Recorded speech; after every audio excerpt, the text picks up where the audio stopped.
Welcome to Mid-Morning. Since coming to office, President Donald Trump has signed more than 80 executive orders targeting everything from illegal drugs to the economy and even renaming several geographic landmarks. He currently has 20 of his 22 cabinet members confirmed to lead their agencies, and he's signed his first piece of major legislation, the Laken-Riley Act, which mandates the federal detention of immigrants who are in the country illegally and accused of certain crimes.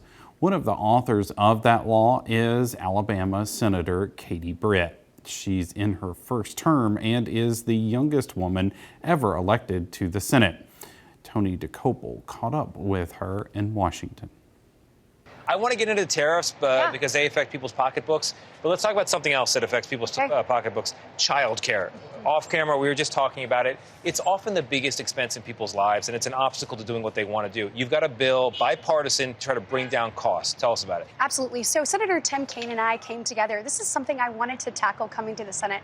I often say I'm a mom on a mission, and I have a unique perspective, and I think it's important to bring that to the table. I have seen it not only in my own life, when we couldn't get both of our children into the same child care facility, and then when we actually started writing checks, Tony, I felt like I was writing a check for college tuition.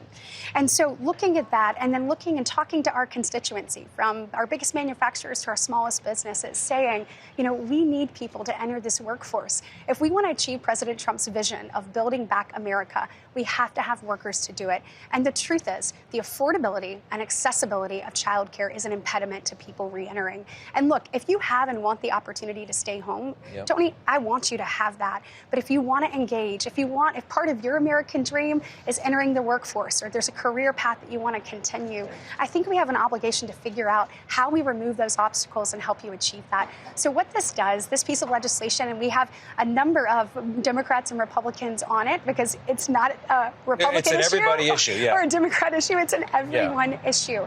And so we did this to where parents are put back in the driver's seat, giving them the optionality to do it. It also encourages employers to engage in this space. And we made sure to not just do the biggest ones, we made sure to add components so that small businesses can take advantage of this too. We're excited about what it means. You know, if you look at the average person spends about 22% of their income annually on childcare, and it cost our economy $122 billion a year. So this bill would only cost us a fraction of that, and about 4.3, and it would actually allow America to get up and running and people to achieve their American dream. It's an interesting note there about the cost of the bill. It's something to prioritize. We could get into the philosophy or the principles there, but let's move on to tariffs, because it's big news overnight. Free trade between us and Canada, us and Mexico is now a thing of the past, right? These tariffs are pretty big obstacles to the passage of goods. It could mean higher prices for people. That's the honest fact of it. How much are people willing to sacrifice in order for what benefit from the Republican perspective? Yeah, so I think you're seeing that right now. You said it's a thing of the past. I think it's also a thing of the future. Interesting. President Trump has said this is a bargaining chip, you know, to bring people to the table. When we've looked at what's happened over our country in the last several years, fentanyl is the leading cause of death between the ages of 18 and 45. President Trump has said, I want to be serious about getting into Mexico, getting into these places, and actually dismantling the process or the facilities where these chemicals are put together and then ultimately trafficked into the United States. We've seen a remarkable few weeks. You mentioned the Laken-Riley Act. I was the lead Senate sponsor on that piece of legislation. It's actually achieving results, you know, promises made, promises kept. But we also said we're going to keep Americans safe from fentanyl. I think President Trump is bringing people to the table. I think people understand. He said all along, you know, there may be some short-term pain in order for long-term gain. And I think Americans ultimately want to see Americans back in the driver's seat, us prioritizing our jobs and opportunity here and the safety and security of Americans. So that's what's happening, and I'm hopeful that moving forward, we can figure out some proper negotiations. We can get everybody on the same team, get people working together to help us secure those borders, and then ultimately be able to achieve moving forward. I don't want to ask too geeky of a question here, but this is, you know, we are standing in front of Congress, and what the president seems to be doing is using the economic might or power of the U.S. government to win non-economic victories. So immigration, not exactly immigration. I mean, that's border security.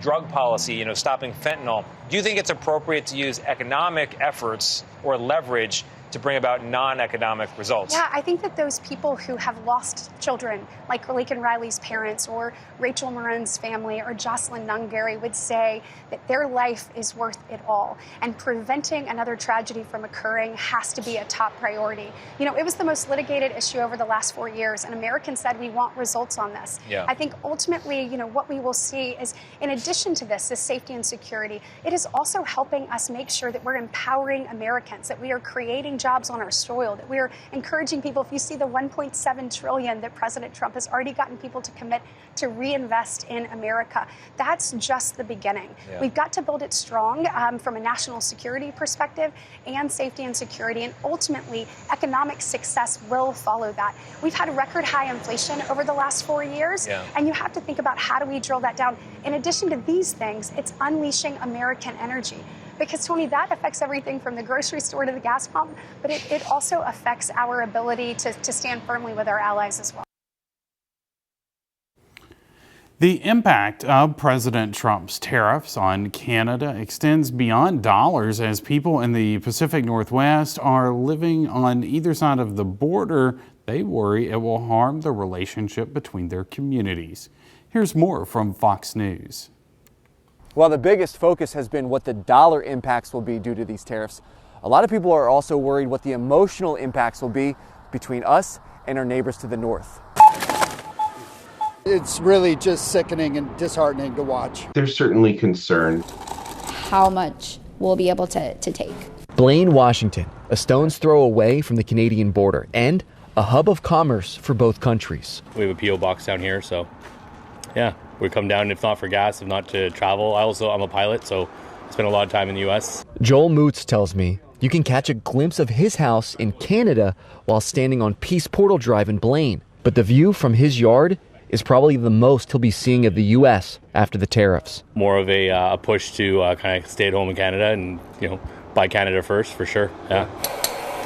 For local businesses in border towns like Blaine and Sumas, this sentiment could be devastating. In our small town, that means everything. It's whether we have our doors open or they're closed. This is a very deep impact. The president and CEO of the Bellingham Regional Chamber of Commerce says these tariffs do more than hurt business. There's a lot of families and deep communities here along the border that have probably dated before the border was set. Creating a divide beyond just the border. For Chris Wiggin of Bellingham, he knows which side he's pulling for in this fight.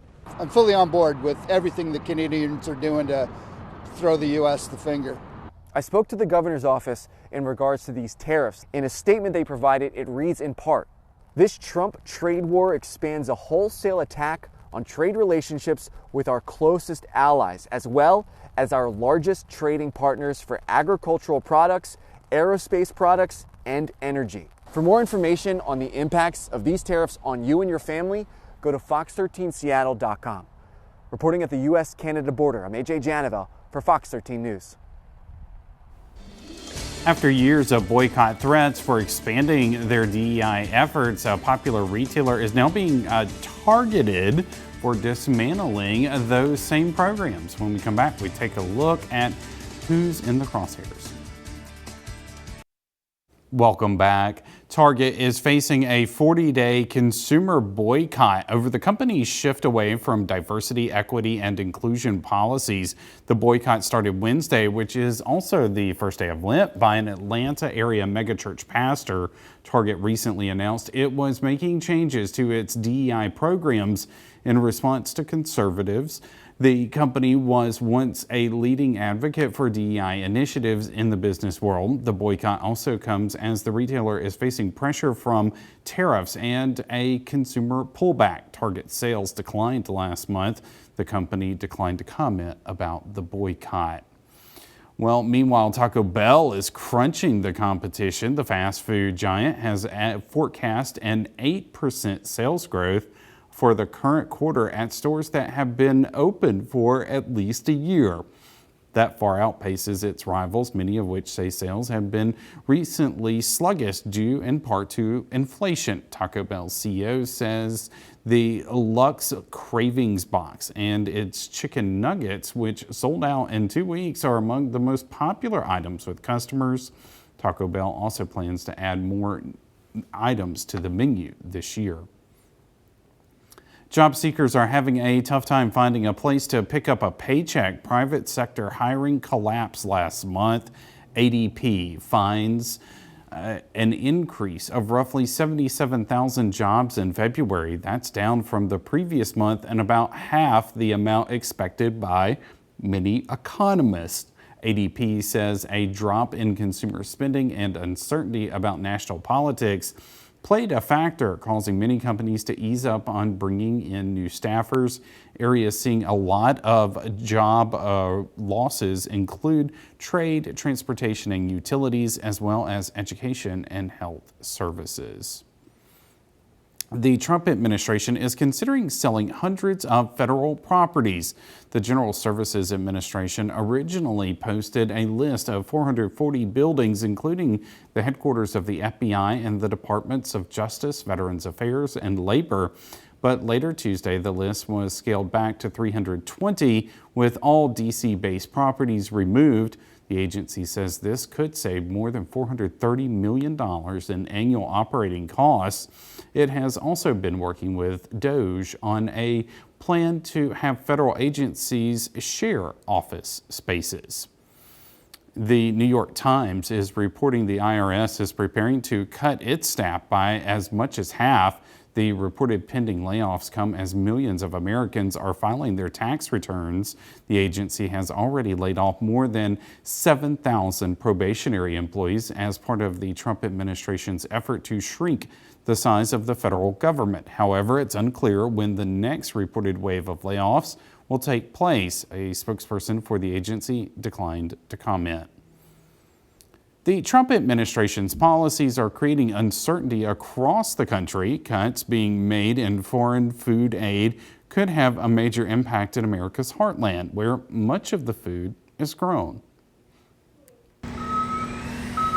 I'm Skyler Henry in Fitzgerald, Georgia, where cuts in Washington to USAID are threatening this rural economy.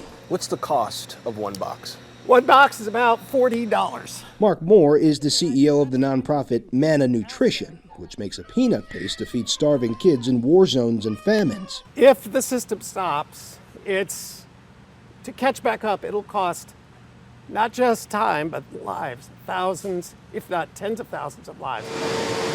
What Moore makes is pretty simple. Take peanuts, blend it with milk, sugar, and vitamins. The result might not look like much, but he says it can work miracles. But not while the federal contract he has counted on for years is in limbo. We're on, and then we're off, and then we're back on again. He says he received a stop work order on January 29th, then told to resume 8 days later, then had his contracts canceled, and late Sunday they were reinstated again. And with 130 employees, Manna is one of the top employers in Ben Hill County, 3 hours outside of Atlanta. My first priority is my people. Jason Holt is the mayor of Fitzgerald. Manna is a 2- or 3-fold contributor to our economy. They purchase raw products, they employ people, and they serve a great humanitarian purpose. What's your hope? I hope they continue to grow. For Mayor Holt, keeping the economy healthy here is personal. I have a graduating senior coming up. He has a path in mind. He would like to come home, and I want Fitzgerald to be here for him to come home too. And this is an issue that will impact multiple states and multiple farms if this were to continue. Manna says it relies on a handful of states for its supplies. That includes milk from Michigan and Texas, sugar from Louisiana and Florida, and of course, peanuts from right here in Georgia. All of those farmers would need to find alternative places to send their goods if the nonprofit were to shut down. Skyler Henry, CBS News, Atlanta. The effects of the wildfires on the Southern California landscape have been widespread and hard to miss, but the effects on the nearby Pacific Ocean are just starting to show up. We have a closer look coming up. Welcome back. The Southern California wildfires that began 8 weeks ago are over now. They killed 29 people, burned 38,000 acres, and destroyed thousands of homes. But as you will see, the damage to the ocean is just beginning. The Scripps Institute of Oceanography is where you'll find Danish scientist Rasmus Swalethorpe. Rasmus Swalethorpe sounds like a great seafaring name. Okay, I haven't heard that one before, but yeah. Recently, he was aboard this research ship that only goes out every 3 months. They were traveling the coast of California collecting plankton samples, the small organisms that many larger fish live on.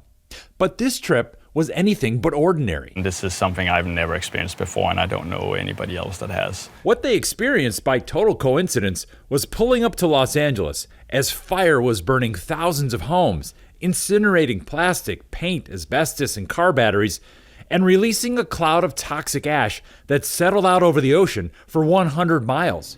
Crew members put on masks to protect themselves against the smoke as black ash settled on the ship. And while the plankton they collect is supposed to look like this, instead, the tiny organisms were swimming in ash. All the organisms that are going to live down on the seabed, they're certainly going to be exposed to this, potentially transporting whatever is in that ash further up the food chain. Scientists here have been collecting ocean samples for 75 years. These new ash-laden samples will be added to this vast archive. It's the year 1978? 1978. Anderton is a scientist with the National Oceanic and Atmospheric Administration. What's the scientific opportunity? We know what the fish are like under normal circumstances. But the scientific opportunity here is to look at the condition of the fish when they're exposed to all that ash. Commercial and recreational fishing in California brings in about $1 billion a year and supports 193,000 full and part-time jobs. And while it could take years to know how or if these toxins impact the fish, fishermen and restaurant owners say it's important to know the answer. That's local Southern California Ikejime dry-aged rockfish. Michael Cimarosti is the chef at the LA seafood restaurant Providence. The damage that these fires have caused is like woven so deeply into the fabric of our food systems that it's something that, it should be just an absolute red flag for anyone involved. And red flag for what? Red flag for change. Like what can be done to ensure that these kinds of fires don't happen again. Rasmus Swalethorpe says monitoring how ocean life responds will go on for years. We are also going to be looking for chromium, for mercury. Things you don't want in the ocean. Things we don't want in the ocean, yeah. But because of a grim sort of luck, at least scientists have a head start in knowing exactly what toxins they're looking for. For Eye in America, David Schechter, Los Angeles. The next time you're getting ready to go under the knife, you may want to look at the calendar. When we come back, we take a look at why timing matters for scheduling surgery. Welcome back, everyone. Some high chairs designed to help infants sleep are being recalled due to entrapment and suffocation risk. The Causeway Company is recalling all of its Baby Joy high chairs.